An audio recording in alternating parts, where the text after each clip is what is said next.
Bismillahirrahmanirrahim.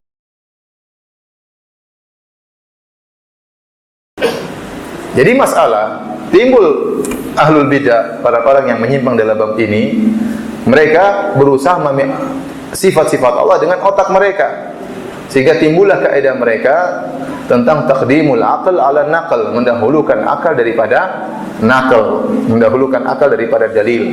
Ini disampaikan oleh orang-orang Mu'tazilah seperti Al-Qadhi Abdul Jabbar dalam kitabnya Syarah Usul Khamsah, dan diikuti oleh sebagian orang Asy'ariyah, ya, mendahulukan seperti Razi, ya, punya konun namanya konun al-kulli, ya, bahwasanya akal kalau bertentangan dengan dalil maka akal didahulukan. Kenapa mereka mengatakan demikian? Kata mereka, ini sering saya sampaikan, ya, bahwasanya akal merupakan sumber utama. Kata mereka, kita tidak bisa percaya dengan Tuhan kecuali karena akal kita. Akal kitalah yang menunjukkan Tuhan itu ada. Oleh karenanya akal merupakan sumber dalil yang paling utama yang menjadikan kita percaya adanya apa? Tuhan. Nah, kata logika mereka, kalau datang dalil dari Al-Quran maupun Sunnah yang bertentangan dengan akal, maka kita harus mendahulukan akal. Kenapa? Karena akal yang utama. Karena akal yang menunjukkan apa? Adanya Tuhan. Nah, kalau kita ternyata mendahulukan dalil daripada akal, berarti kita sudah menjatuhkan akal sejak awal. Padahal akallah yang menunjukkan kita adanya siapa? Tuhan. Paham logika mereka? Saya ulangi logika mereka. Kata mereka, akal inilah yang membuat kita percaya adanya apa? Tuhan. Jadi dia sumber pendalilan yang paling utama. Nah, kalau ada hadis atau ayat yang bertentangan dengan akal, maka mana yang didahulukan nih? Kata mereka, ya tetap akal. Nah, kalau Anda mendahulukan dalil kitab maupun sunnah, berarti Anda menjatuhkan akal. Nah, kalau Anda menjatuhkan akal, berarti seharusnya Anda tidak percaya kepada Tuhan. Karena adanya Tuhan dibangun di atas percaya kepada apa? Akal. Faham sampai di sini? Paham atau tidak? Paham.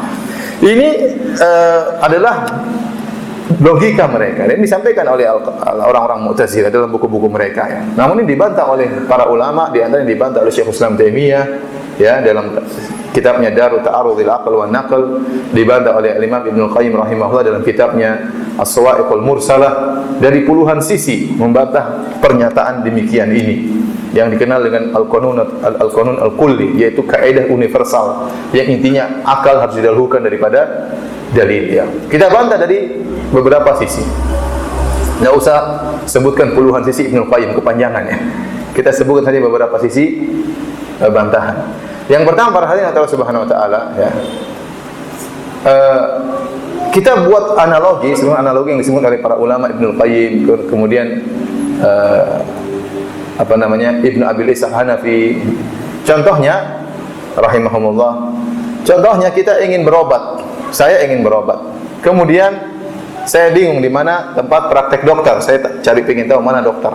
Maka saya pun berjalan, tahu-tahu saya ketemu misalnya ada tukang becak.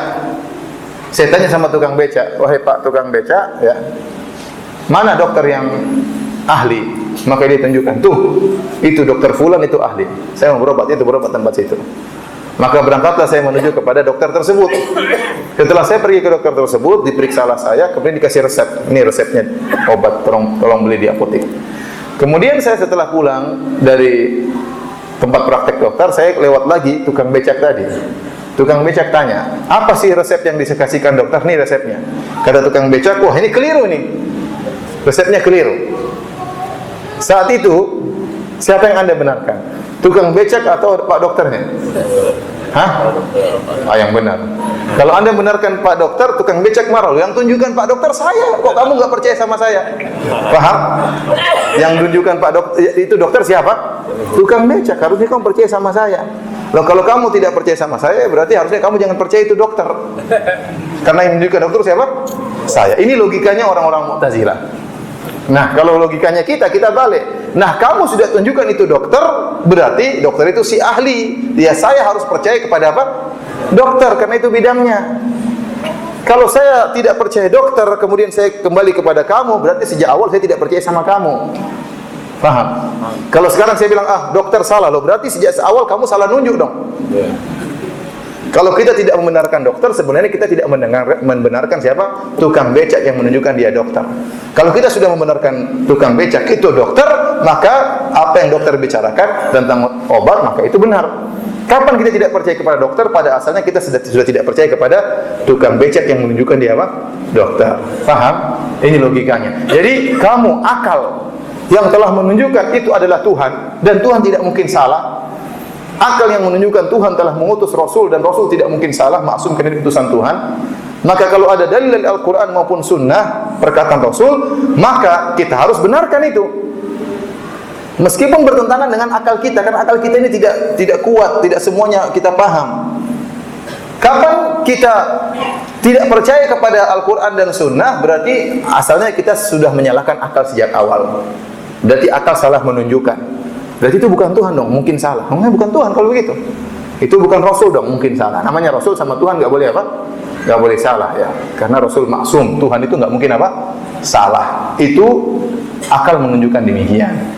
Maka yang benar kalau terjadi pertentangan antara akal dengan Al-Quran dan Sunnah, maka yang kita benarkan adalah Al-Quran dan Sunnah. Karena Tuhan tidak mungkin keliru. Inilah ya bantahan kepada mereka dari sisi pertama.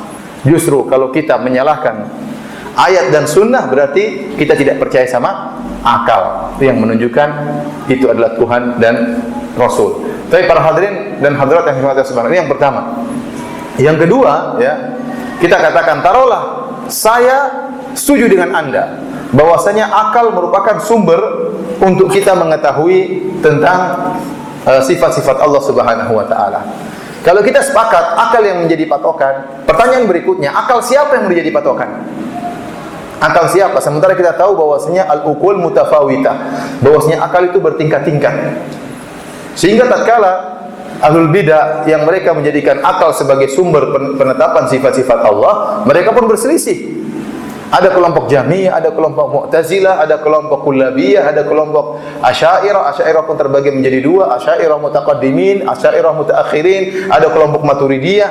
Nah, ini semua berbeda-beda dalam menetapkan sifat. Kenapa? Karena akal mereka berbeda-beda. Apa yang menurut Jahmiyah tidak masuk akal, menurut Mu'tazilah masuk akal. Apa yang menurut Mu'tazilah tidak masuk akal, menurut Kullabiyah dan Asy'ariyah masuk akal. Apa yang menurut Asy'ariyah mutaqaddimin yang lama masuk akal, menurut Asy'ariyah yang terakhir tidak masuk akal. Sehingga mereka berbeda-beda. Saya ulangi, ada Jahmiyah, ada Mu'tazilah, ada Kullabiyah, ada Asy'ariyah mutaqaddimin, ada Asy'ariyah mutaakhirin, ada Maturidiyah. 6 kelompok dalam hal ini. Belum lagi ada ahlul kalam, filsafat, lain lagi cara mereka menetapkan sifat-sifat Allah. Terus akal mana yang mau kita pakai? Apakah akal-akal orang-orang ini, ataukah akalnya Abu Bakar, akalnya Umar, atau akalnya sahabat, atau akalnya Muhammad sallallahu alaihi wasallam? Terus akal mana yang mau dipakai? Tatkala kita menjadikan akal sebagai sumber, maka akan terjadi banyak perbedaan. Makanya kata Syekhul Islam Ibnu Taimiyah, ya laita syi'ri bi ayyi aqlin yuzanul kitabu was sunnah. Sungguh dengan akal siapa mau ditimbang Al-Qur'an dan apa? Sunnah. Wa radhiyallahu al-Imam Malik. Kata Imam Ibnu Taimiyah rahimahullah, sungguh semoga Allah meridai al-Imam Malik. Imam Malik tatkala dia berkata, ya, afa kullama jaa ilaina rajulun ajadalu min rajulin tarakna ma jaa bi Jibril ila Nabi sallallahu alaihi wasallam lijadli haula. Apakah setiap ada orang lebih pandai berdebat, akhirnya kita tinggalkan apa yang diwahyukan Jibril kepada Muhammad gara-gara kecerdasan mereka. Ya, kalau kita ikut akal orang, kita bisa berubah selalu akidah kita. Ada orang lebih canggih lagi, kita tinggal. Ada kemunculan, kita tinggalkan lagi. Maka yang benar bahwasanya untuk mengetahui sifat-sifat Allah, maka tidak ada cara kecuali dengan meyakini pengkhabaran dari Al-Quran maupun apa? Sunnah. Kenapa ikhwan?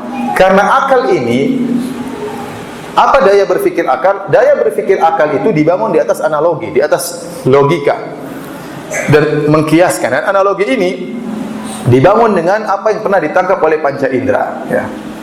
Akal tidak mampu untuk menghayal kecuali dibangun di atas analogi. Makanya saya sering kasih permisalan. Contoh, ada seorang yang kita bayangkan, ada seorang, dia sejak lahir buta. Tahu-tahu pada waktu umur 10 tahun sempat matanya melek, bisa melihat, namun cuma beberapa detik. Waktu dia bisa melek, bisa melihat, ternyata yang dia lihat cuma ayam jago. Waktu lihat ayam jago, kemudian dia buta lagi. Taruhlah ada orang seperti itu. Maka tidak ada yang pernah ditangkap oleh panca inderanya kecuali ayam apa? Ayam jago. Maka daya khayal dia terbatas. Makanya kalau ada yang bertanya sama dia, tahukah anda kambing? Dia bilang kambing itu bagaimana dibandingkan ayam jago? Karena dia tidak bisa menghayal kecuali apa? Ayam jago. Kalau dia tanya sama dia, tahukah kamu mobil? Kata dia, mobil itu gimana dibandingkan dengan apa? Ayam jago. Kalau kamu tahu cewek enggak? Cewek itu dengan ayam jago bagaimana? Karena dia tidak bisa lihat, tidak pernah dilihat kecuali apa? Ayam jago. Antum suruh dia menghayal yang lain enggak mampu. Gimana dia menghayal? Dia tidak pernah lihat. Akal dia terbatas. Maka saya bilang daya nalar akal itu sesuai dengan apa yang pernah dia lihat, ditangkap oleh, pernah dia raba, pernah dia dengar, pernah dia lihat, dibangun di atas apa yang pernah ditangkap oleh panca indera, kemudian dia menganalogikan di atas apa yang pernah dia lihat. Nah, bagaimana anda ingin membayangkan sifat-sifat Allah? Anda tidak tahu, karena anda tidak pernah lihat apa-apa. Dari hal ini menunjukkan akal sangat terbatas. Akal sangat apa? Terbatas. Maka tatkala mereka menolak sifat-sifat Allah, biasanya mereka menganalogikan Allah dengan makhluk, sehingga mereka nolak. Kenapa mereka tidak bisa paham kecuali dengan apa yang mereka pernah lihat? Sebagai contoh, tatkala kita mengatakan Allah berada di atas arsy, maka sebagian mereka seperti Razi mulai berdalil dengan analogikanya, dengan logika akal apa yang pernah dia lihat di alam nyata. Dia mengatakan apa? Bahwasanya kalau Allah berada di atas arsy, ini dalil bahwasanya melazimkan, kata dia, melazimkan arsy lebih besar daripada Allah. Karena kita tahu bahwasanya yang di atas lebih kecil daripada yang di bawah. Yang pertama. Yang kedua, kata dia pula bahwasanya kalau Allah berada di atas arsy, berarti Allah butuh kepada arsy, karena yang di atas butuh kepada yang di bawah. Dia menganalogikan Allah dengan apa yang dia lihat. Padahal menyamakan Allah dengan sesuatu yang terlihat ini suatu pengkiasan yang sangat batil.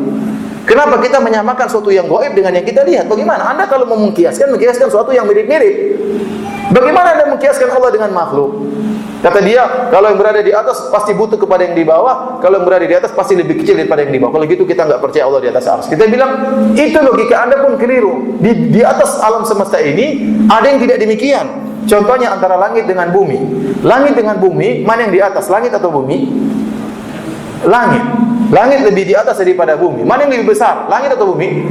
Langit. Ternyata ada yang di atas lebih besar daripada yang di bawah. Kemudian langit dengan bumi. Apakah langit butuh dengan bumi? Apakah ada tiang yang masak langit? Ada atau tidak? Tidak ada. Bi ghairi amadin tarawunaha, tanpa ada tiang yang masak dari bumi ke langit. Sehingga langit di atas tanpa perlu ada bumi. Berarti ini logika Anda keliru. Logika Anda keliru. Makanya banyak orang yang menolak sifat-sifat Allah tatkala mereka menganalogikan dulu, menyamakan Allah dengan makhluk, baru kemudian mereka apa? Tolak. Padahal menganalogikan Allah dengan makhluk itu analogi yang sangat batil. Menyamakan sesuatu yang gaib dengan manusia itu sesuatu yang batil. Ada yang ingin menyamakan malaikat dengan manusia, ini salah besar. Ingin menyamakan jin dengan manusia, salah besar. Dari sumber penciptaannya berbeda. Manusia dari tanah, jin dari mana? Api. Bagaimana Anda menganalogikan jin dengan manusia? Tidak akan sama, apalagi dengan yang sangat gaib itu Allah Subhanahu wa taala.